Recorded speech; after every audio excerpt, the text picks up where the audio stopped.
they say visa. A man for the about someone per coaching. With regards to coaching, but Kamia, you say they want to finish the league with Zito. And they no, send that's the plan. But every league now, and any coach be back. Because I don't know how so much of of course. I don't know as a board and Abama so good. Board the end this year, you know. It's on hold. Yes. I don't know. I can't tell now. Kwesiapia about be doing. Oba series of meetings will take place. In his absence, the meeting because one meetings across office. Yeah, until we kakra be Ethiopia, you know, be a TD Dangerman. Tama, massive discontent in Egypt as the Pizza Boys crash out of the ongoing under-20 AFCON. Boys go hungry and no per diem. The European boys leaves today. Tama, information I pick no HSA before Egypt papa. Boys no buo fuyi papa. Obviously per diem ama. A day to the match, Pizza na ema omudi ye, ema omudi ko ball match no. Send ya mpenifo twiti omo ho no. Omo bo nyoso. Na omo ko bobo Europe ndi tama. Omo bo fu papa. Unim say for 4 consecutive times Ghana mix under 20 World Cup yentimi nkobi. Nti we kan ho a 4th time after 2015 New Zealand no ye koye no ano no. Ghana entimi qualified game. And so ema de wontu kakra etimi aba wo ho no mo nti eno so ye de ekosoro no ye ba na ya behwe ho no mo so kakra e de ho no Tama MTN FA Cup committee angry with Chelsea for refusing to paste MTN sticker in front of their jersey. Meanwhile, Kotoko posted their own and the supporters are wondering if MTN is coming as the new sponsor. Tawanti say ohwa eni na no kwasiada FA Cup semi-final no na but omu hu sika ewum mamu omu question mu bisa ne say mamu question supporters no Kotoko supporters in the question bisa ne say ba for so mu ade bi wa na bato zakitu any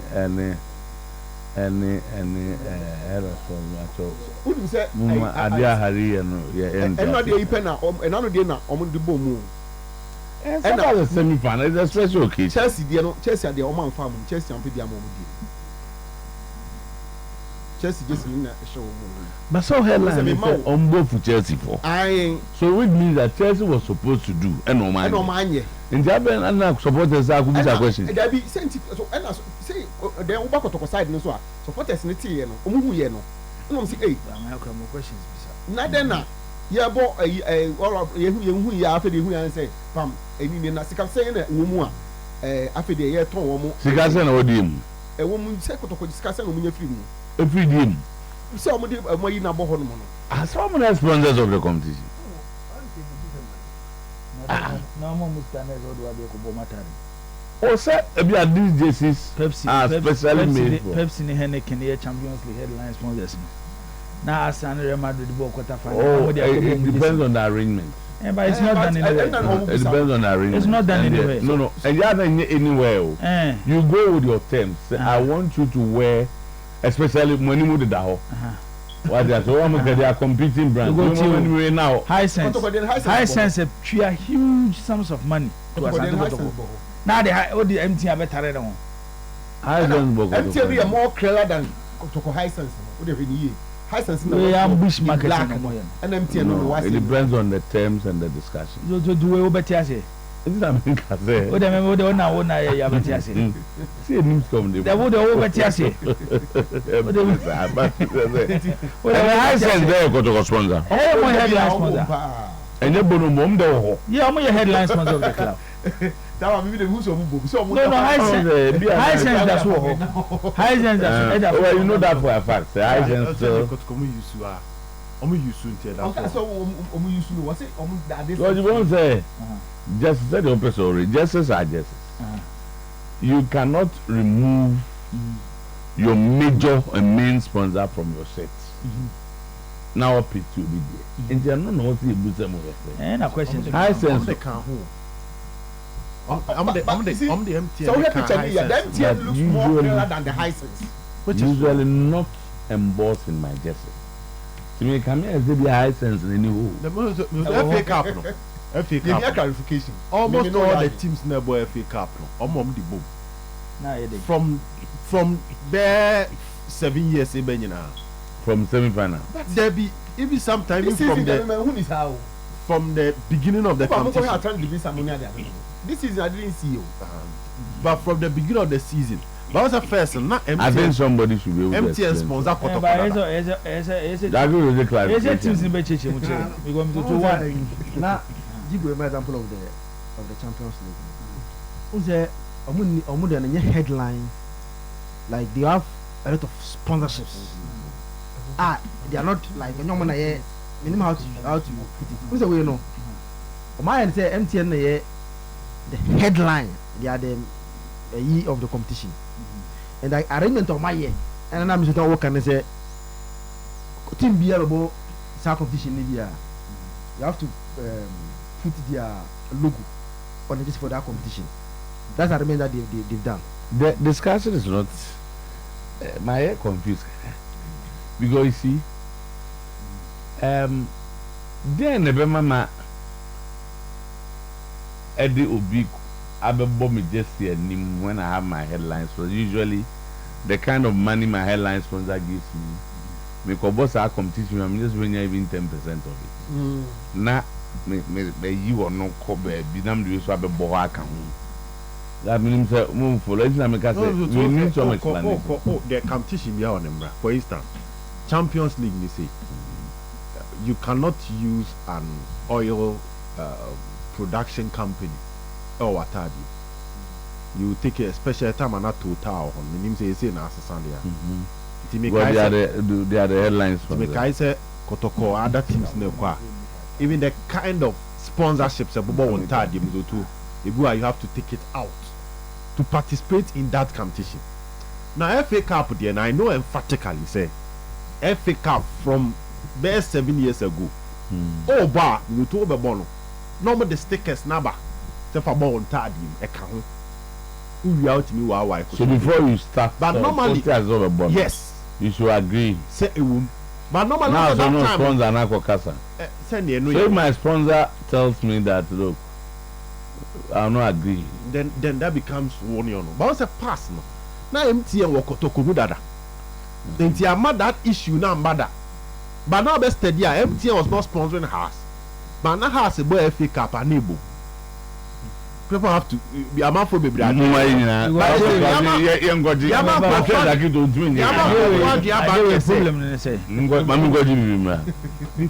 a Confederation Cup in the Champions League now.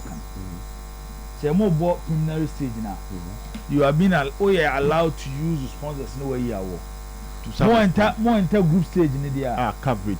Coverage in one way.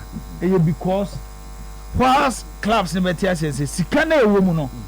Sikane it is ABM to oil company be. Na calf so oil company be. It won't be competitors. ABM real group stage calf qualification come out $200,000. But we be a problem was Sikase and empty and they make Kotoko. Because I enter Muslim. Sikase no more de mamo. Na the position of high sense so ye. Because if Chelsea they decided to move from Muma. And the reasons I made this Chelsea the man, I didn't think there's a Kotoko. Chelsea I know. Chelsea and family. Reasons nothing. Oh. How much competition is Kevin and Sheddon himself? Ela Kotoko ye. Ela Kotoko ye. And I say open say MTN. MTN for I say too fine. But me say I say me I can the organizers of the MTN FA Cup and the FA and the bayan say your mumra into be a Kotoko so accept it and that's woman because I competition them. But baby a problem no way say Sikase no more de ma omo when we saw one bush your mom the morning of the day of the month. No, me use words. No, I ọmọ àbújá ọmọ kọ sọ ọmọ kan. obi anim dada o. ade a wọn president who rest you wait mama bibi anom say am bushi go wurem. Why you onya ade a onya de oja kito di we number mo mi nti. Skase no me de we no na mi to ehia. That's what Mariama. Money has never been the issue. Kotoko ye money making machine o. It would mean time of that. Prestige no man now fear na dem ti akwakobo. But what's it tiase? We need to understand. Say competition in mra. Competition in mra Kotoko should make money out of it. Say they are making money. Competition in mra Kotoko should make money out of it. If you win the competition na atam dia Kotoko. Na if Kotoko decide not to play the FA Cup. Go and check FA Cup do it. The FA Cup. Mr. Toka Assembly. Omo FA Cup. I feel I'm arguing about about the high sense issue. Team Bia or hairline sponsor a functionable Bia. MTN no. Yusumpa. You be come and you want to be baby. baby anybody has some go.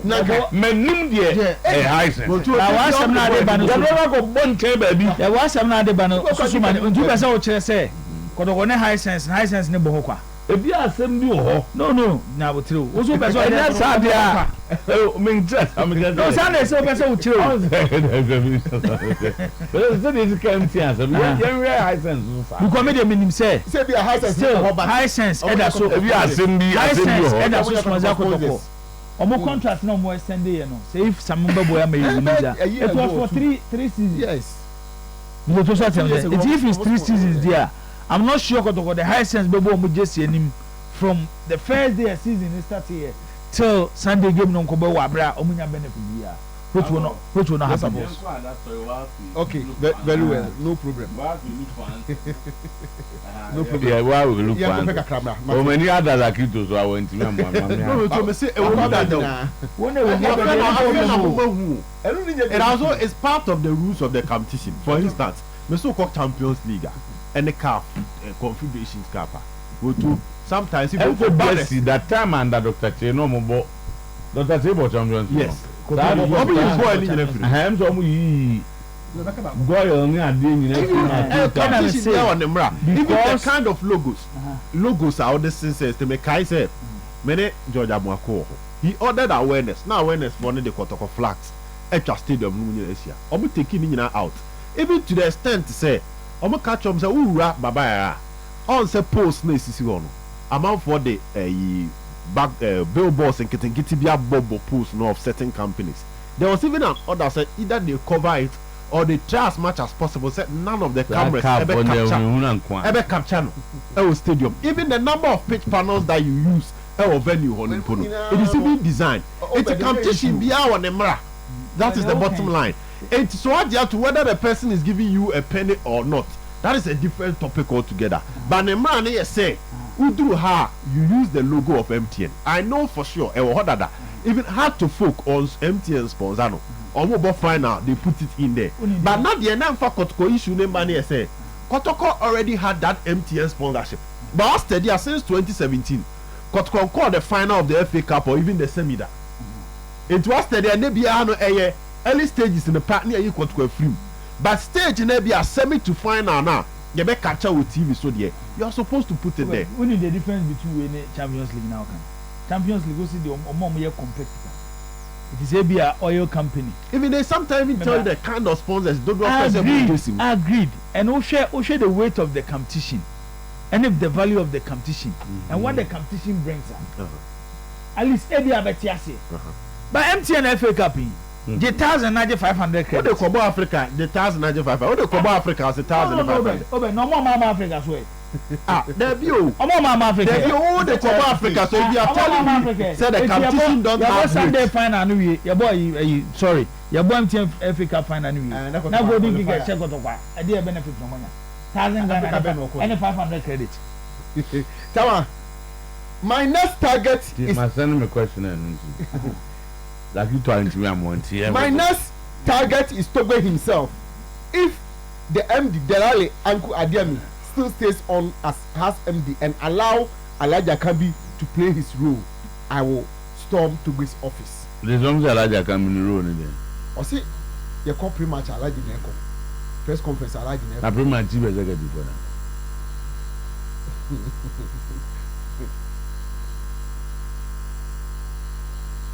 MD no ọ̀dẹ́ tì mí nánú ọmọ fẹ́ ní tìmí sáà ló ń bẹ̀bí sí obi à ṣèṣì ànàmọ́ kó bí sànà nọ the next time obi à no yẹ kọ́ tìmí rà wọ̀ because màmá náà mi sẹ́ MD no òye ní dwuma èmi tí a mi sẹ́ bèbí à mi gyina na mi gyina sáà list náà mi dé báyìí náà ọ sẹ́ house fún yí àná ẹ sẹ́ ìrìpé mi fún un òyì yí àná. ẹnu nso so ẹnu no nti no but NCC for no say they are with him just that the timing of the protest no and I almost disagree with him nti how many they are with him? NCC for no They are with Lazio no. almost see na dey no yen dey come support bibia wa ye bia almost support the only thing they say timing no na almost no nya adwin almost bibia the wa ye bia no the NCC are with him. Okay. The only thing they disagree with him is timing, no penal.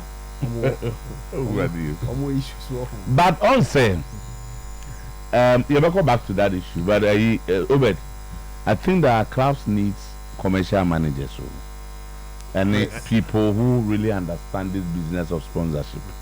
Mama example be a that whilst MTN insists a boom, or semi-final and the end. They give you something around 5,000 cities. 5,000 cities, 3,000 cash 2,000. And 2,000 credit. So you have a sponsorship of a sponsorship of you are getting some input here. 1 million Ghana cedi a year from Hisense. 1 million Ghana cedi from another sponsor. Then somebody says that look, let me pay you 3,000 cash and put it alongside the one who's paying 1 million. So if you are not a business or a marketing person, you may be members you should trick, but you wait to convince you more excited. But we are to sponsor some near the arsenal. And even at that stage, if you want me to stop the competition, I'll stop. Oh, they make an follow. The money, but they have to look at it again. Let me state the rules of the competition. So, okay, so more FA Cup now at the end of the year. So for Africa. Huh? Now, Africa, you're quite then. Africa, no, but you are going to Africa for what? For money. And for South Africa, you want the trophy. It's business, oh. Go too. The point is that I was stating the what you are telling us is sanity. As to whether you agree or not is a different issue altogether. The agreement aspect, whether it's right, is a so different I'm even talking about the clubs. Good. Clubs now more FA Cup. You go for meeting before these competitions start. Now I could meet in a catch or say, Obi only sponsor. By man said Kotoko, if you have a 1 million sponsorship deal with Hisense, now Hisense but when you have be penny. Now me have 3,000 cities. Never no two will be on a big occasion like this. Come out of a picture. Send a competition now more. I think the main sponsor. There be one more. Some of the agents, I'm the best. Some are colors and I don't know more design. So probably we are asking for answers in my idea, but also my inyanti say kakra. Now omo clubs they start demanding for what is rightfully theirs. On say Omega say Oko Africa. Oba Abeko Africa. So what means Africa nintina you still on the way to Africa. 3,000 cities. No,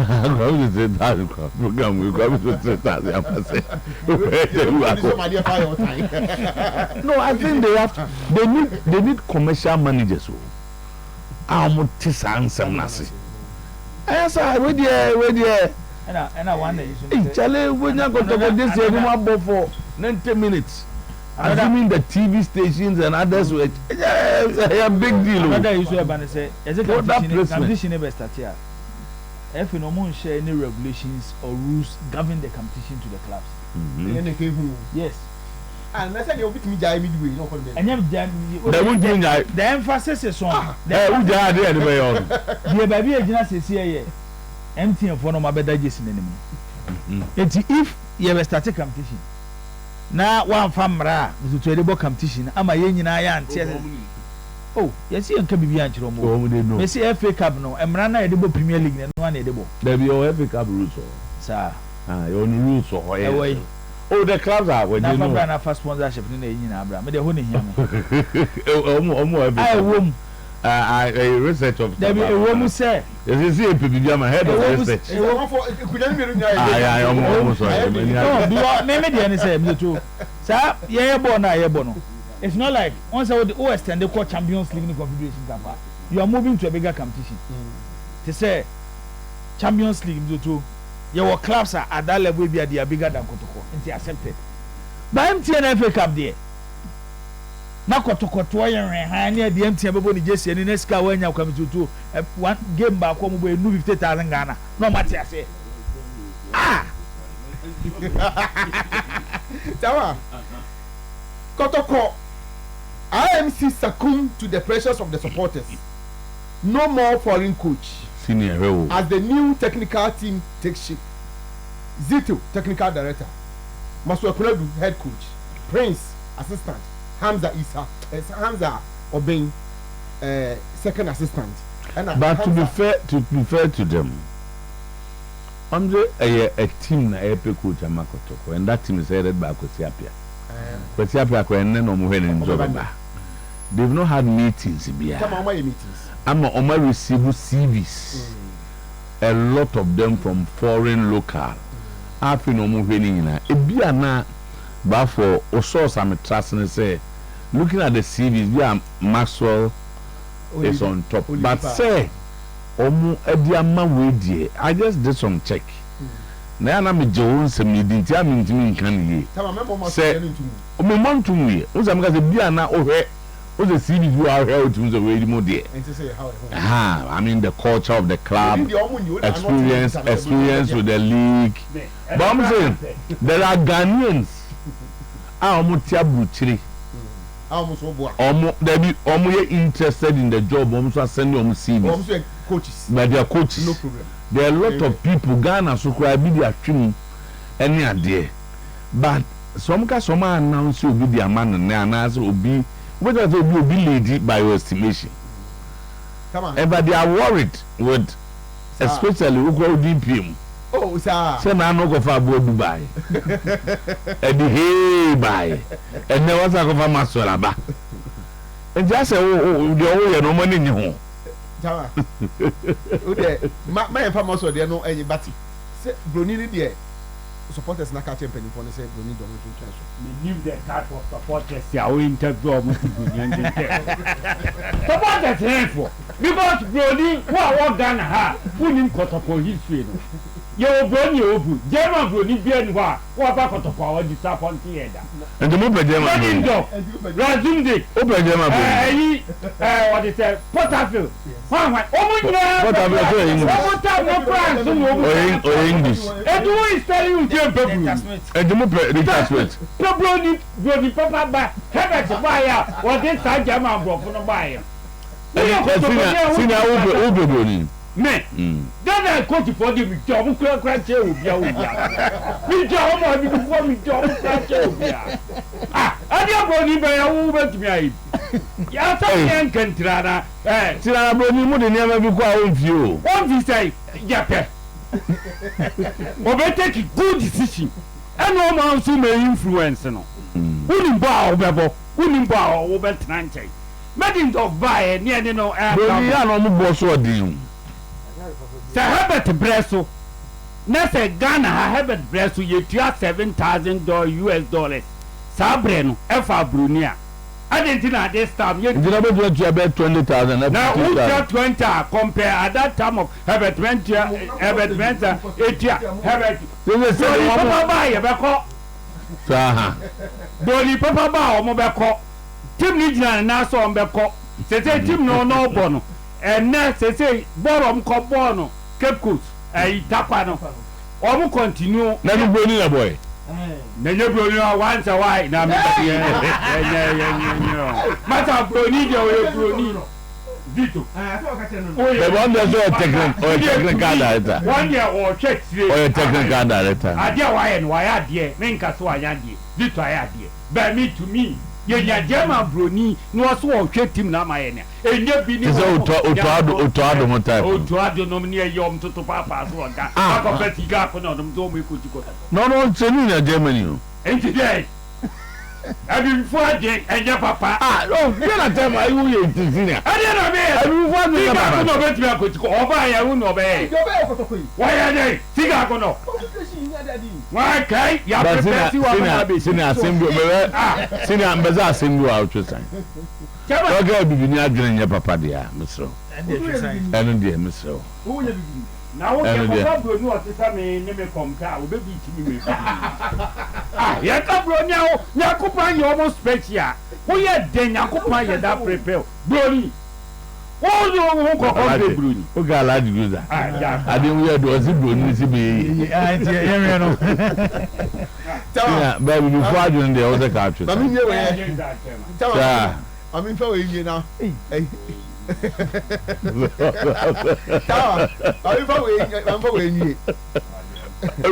Happen with Danny. Sweeping terminations hit Kotoko. 4 players' contract to be terminated. Eduku, Kwampoku, Kwampoku, and Justice Bay. Kwampoku's contract. See now you back for you this way there. The same way there. Justice Blake. Kwampoku. Na dia say ma again. I no pay na everybody. What am I doing here? There so sorry to there. Justice Blake then there after Kakada ho Kwampoku dia can confirm to you. I can confirm to you. And the process of Kadia is already terminated. Kosia Santi. Makelo. Kosia Santi. On need them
the next coach for Kotoko. Zito is part of the committee because as a second director, he is part of the committee now. Yes, essentially the next coach of Kotoko. Now, Jeminim Pan say, as we see today, dear, Assembia Obia Akabiano, more of a the personal opinion. Ebi a mina kaminya we an kamepe. Minya we an pe. But as come that John I enye kwekwani JB a former MD of Accra to folk na eni nkomo be meet me say na yenko sina na oho ye there.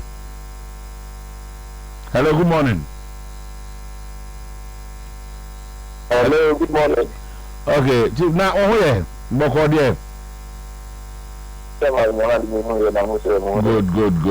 Ya no man so na ya ton kan ye we dey ya nyom na be 5 minutes bi na na no na otesa branch bi ye fe na Lazio na what see ha secretariat office ma MD nya dwuma na MD no one resign. What's now office order? Again, Ebema Ubianya Kukudura, a big office like that of the MD says supporters say the Jumaye now Momo the Juman go for a mount. What do you think could account for this? Okay, we were first of all doing stopping the damage has shown in our enemy on this name. Yes, that is slow mo. Anyway.